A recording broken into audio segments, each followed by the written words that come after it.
আসসালামু আলাইকুম রহমতুল্লাহি ওয়া বারাকাতুহু। প্রিয় দর্শক শ্রোতা, আজকে এই মুহূর্তে আমি রওনা হব আমাদের প্রিয় হলদিবাড়ির প্রিয় অলি হজরতে আলহাজ মৌলানা শাহ সুফি আকরামুল হক রহমতুল্লাহি আলীর মাজারে জিয়ারতের উদ্দেশ্য করে, যিনি জীবিত থাকাকালীন হাদিস শরীফের মধ্যে তিনার জীবনীর মধ্যে এসেছে যে তিনি একদিন শালবাড়ির বাগানের রাস্তা দিয়ে তিনি গরুর গাড়িতে করে যাচ্ছিলেন তিনার মুরিদানের বাড়িতে। এমন সময় রাস্তার মধ্যে একটি বাঘ এবং একটি বাঘিনীকে দেখে সকলে ভয়ে পালিয়ে চলে যায়। হুজুর সেখানে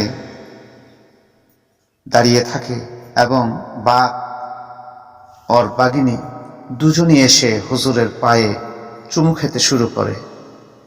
চুমু খেতে খেতে তারা দূরের থেকে হুজুরের শাগিরিদরা দেখে যে হুজুরকে কিছু একটা মনে হয় বলতেছে।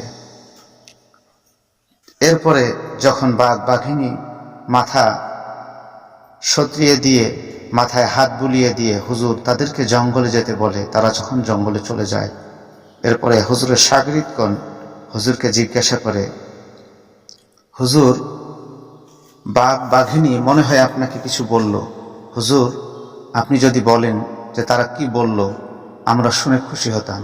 তখন হুজুর বলল যে এই রাস্তা দিয়ে আমি যাব, এই আশায় তারা দীর্ঘদিন ধরে আমার সাক্ষাতের আশায় তিনারা রয়েছেন।